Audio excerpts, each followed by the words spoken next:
اعوذ باللہ من الشیطان الرجیم بسم اللہ الرحمن الرحیم درود شریف پڑھ لیجیے اللہم صلی علی محمد وعلی آل محمد کما صلیت علی ابراہیم وعلی آل ابراہیم انک حمید مجید اللہم بارک علی محمد وعلی آل محمد کما بارکت علی ابراہیم وعلی آل ابراہیم انک حمید مجید۔ روزے کے مسائل کا بیان، رمضان شریف آنے ہی والا ہے، اس کے بارے میں ہم لوگ حدیثیں جان لیں۔ مسئلے مسائل، حدیث نمبر 1904۔ ابو ہریرہ رضی اللہ عنہ سے روایت ہے کہ نبی کریم صلی اللہ علیہ وسلم نے فرمایا، اللہ تعالیٰ فرماتا ہے کہ ابن آدم کے تمام اعمال اس کے لیے ہیں مگر روزہ خاص میرے لیے، اگر میں خود ہی اس کا بدلہ دوں گا۔ اور روزہ ایک ڈھال ہے، جب تم میں سے کوئی روزے سے ہو تو نہ تو واہیات اور خرافات بکے اور نہ ہی دنگا فساد کرے۔ اگر کوئی اسے گالی دے یا مار پیٹ پر اتارو ہو تو کہہ دے میں روزے سے ہوں۔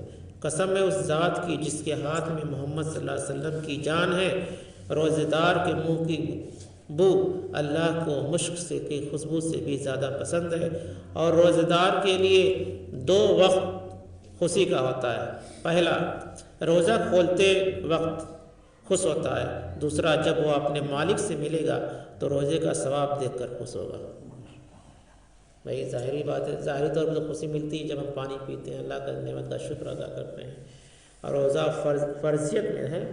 فائدہ معلوم ہوا کہ ضرورت پڑنے پر کہا جا سکتا ہے کہ میں روزے سے ہوں، اور اس کو ریا یا نمود، شہرت اور دکھاوا نہیں کہا جائے گا۔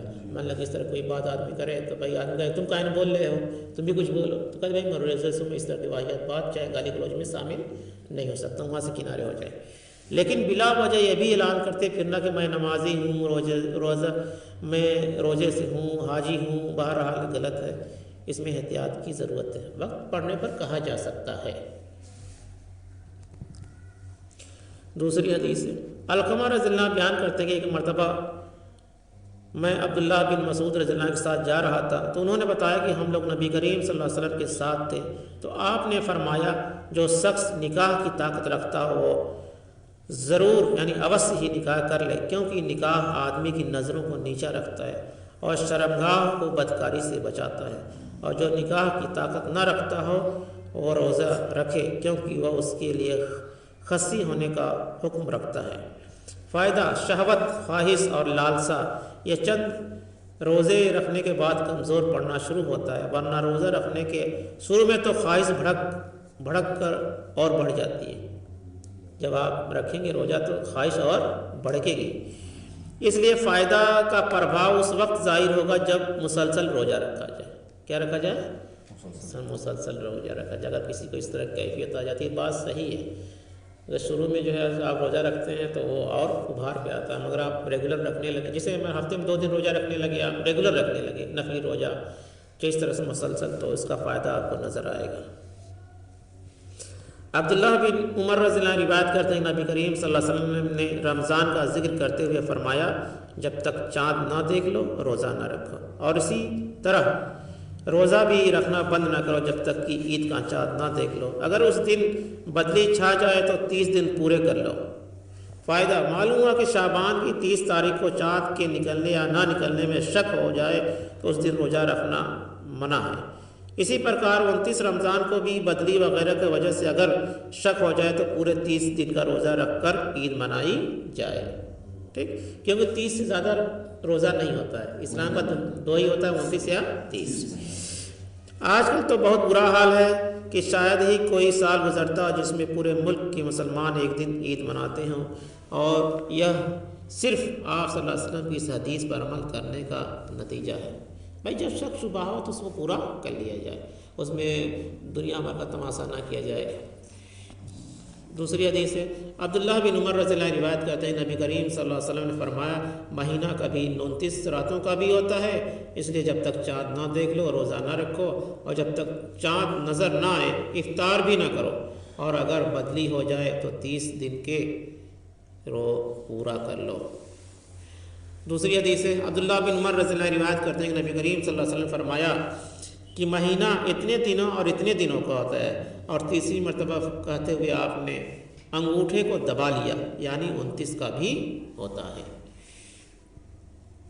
دوسری حدیث ہے، ابو ہریرہ رضی اللہ عنہ روایت کرتے ہیں کہ نبی کریم صلی اللہ علیہ وسلم نے فرمایا یا ابو القاسم صلی اللہ علیہ وسلم نے فرمایا چاند دیکھ کر روزہ رکھو اور چاند ہی دیکھ کر روزہ بند کرو یعنی سماپت کرو، اگر بدلی ہو جائے تو 30 دن کی گنتی پوری کر لو۔ تو اس میں احتیاط رکھنے کی ضرورت ہے۔ فائدہ میں انہوں نے کیا لکھا ہے کہ ملا علی قاری حنفی رحمۃ اللہ نے مشکات کی شرح مرقات میں بڑی پیاری بات لکھ دی ہے۔ لکھتے ہیں کہ جمہور علماء کا اسی پر عمل ہے کہ اگر بدلی ہو جائے تو 30 پورے کر لو، لیکن کچھ لوگوں نے حدیث کا سب فقدرو سے ستاروں کو جوڑ توڑ کر مراد لیتے ہیں، یہ خیال صحیح نہیں ہے اور جیوتیسی لوگوں کا آنکڑا بھروسے کے لائق نہیں ہوتا۔ آج کل کیلنڈر میں جو عربی تاریخ جو ایڈوانس کیلنڈر بنایا جاتا ہے کہ جو تاریخ اور مہینے بتا دی جاتے ہیں، دینی معاملات میں ان پر بھی عمل نہیں کیا جائے گا، اگرچہ وہ بڑی محنت سے تیار کیے جاتے ہیں۔ اس سلسلے میں شریعت کے نیم سے بڑھیا نیم کیا ہوا کہ دو بھروسے مند گواہی دے دیں تو روزہ توڑ دو، ورنہ 30 دن کا روزہ پورا کر لو۔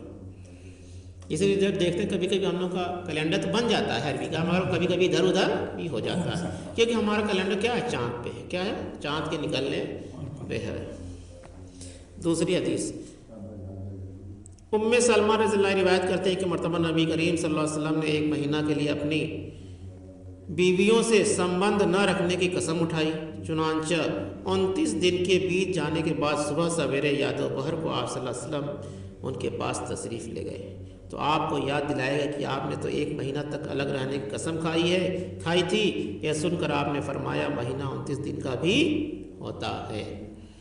ایک معاملہ ہو گیا تھا، اس میں آپ نے اجواز مطہرات کے معاملات میں کچھ بھائی عورت ہے تو عورت دنیاوی لحاظ سے اس کے سلسلے میں آیت بھی نازل ہوئی ہے نا کہ مطلب اللہ تعالیٰ فرماتے ہیں اگر تم دنیا کا مال پسند انہوں نے کچھ خواہشیں ظاہر کر لی تھی، آپ صلی اللہ علیہ وسلم بہت ناراض ہوئے تھے تو آپ نے اپنا بستر ان لوگوں سے الگ کر لیا تھا۔ اس کو کہتے ہیں الا، یعنی یہ طلاق کے پہلے کا ایک عمل ہوتا ہے کہ اگر کسی کو تو اس سے جو عورت ڈرنے والی ہوتی ہے، اللہ سے ڈرنے والی تو وہ ڈر جاتی ہیں تو اپنا بستر الگ کر لو، اس کے بعد پھر طلاق کا مرحلہ آتا ہے، اس کو الا بولتے ہیں۔ دوسری حدیث انس بن مالک رضی اللہ عنہ روایت کرتے ہیں کہ نبی کریم صلی اللہ علیہ وسلم نے ایک مرتبہ اپنی پتنیوں کے پاس نہ جانے کی قسم اٹھائی۔ یہ اس وقت کی بات ہے جب آپ کے پاؤں میں مونچھ آ گئی تھی، چنانچہ آپ 29 دن تک ایک بالا خانہ میں رہے، پھر نیچے اترے تو لوگوں نے آپ کو یاد دلایا کہ آپ نے تو 1 ماہ تک الگ رہنے کی قسم اٹھائی تھی۔ آپ نے فرمایا مہینہ 29 دن کا بھی ہوتا ہے۔ فائدہ الا کا ارتھ ہے قسم کھانا، یعنی کوئی پتی اگر قسم کھا لے کہ اپنی پتنی کے پاس 1 مہینہ اتوا 2 مہینے تک نہیں جائے گا تو اسے الا کہتے ہیں۔ ان سمبند میں مکمل جانکاری کے لیے سورہ بقرہ آیت 226 کی تفسیر دیکھیں۔ اس حدیث سے معلوم ہوا کہ مہینہ 29 دن کا بھی ہوتا ہے۔ تو الا کا مطلب ہے کہ الگ ہو جانا۔ کیا کہنا؟ اچھا، جیسے کہ ایک جیسے بولتے ہیں نا کہ اپنی بیوی کو بولتا تو میری ماں جیسی ہو کر بول لینا، اس کو بھی کیا بولتے ہیں؟ جس سے بھی مطلب اس سے بھی اگر نکاح ٹوٹ جاتا ہے؟ نہیں ایسا کچھ بولنا، ایک تھوڑا غلط لفظ ہے، کوئی اس طرح سے کہنے سے نکاح باطل نہیں ہوتا نہیں ہے۔ یہ ہم نے سنا ہے، کئی لوگوں نے مسئلہ اٹھایا ہے، پتا ہے اس کا کچھ لفظ ہے اس سے بھی نکاح نہیں، نکاح بس دیکھیے نکاح بس ٹوٹتا ہے کیسے؟ طلاق دینے سے ہی نکاح ٹوٹتا ہے، اور کسی چیز سے جیسے کبھی کبھی لوگ کہتے ہیں 3 جمعہ لگاتار چھوڑ دے تو نکاح ٹوٹ جائے گا، نکاح ٹوٹتا نہیں ہے۔ ہاں یہ ہے سورہ جمعہ میں اللہ تعالیٰ فرماتے ہیں کہ ہم اس کے دلوں کو مہر لگا دیتے ہیں، یعنی اس کا دل سیاہ ہو جاتا ہے 3 جمعہ اگر لگاتار اس نے چھوڑ دیا تو۔ نکاح کا معاملہ دوسرا ہے، حفاظت کا معاملہ دوسرا ہے۔ جب نکاح کیا ایک سمجھوتا ہے، ایک کانٹیکٹ ہے، جب دونوں آپس میں بات کر لے کہ ہم نہیں رہیں گے تو ہمارے ساتھ نکاح ٹوٹ جائے گا۔ اور کوئی ہم موٹی بات بتا رہے ہیں آپ کو، اس طرح کوئی بات نہیں ہے کہ کسی کہنے سے نکاح ٹوٹ جائے گا اور کوئی کسی کو ماں بنا دیا، اور اس میں بھی بہت سے معاملات ہیں، تو ایسا کچھ نہیں ہے۔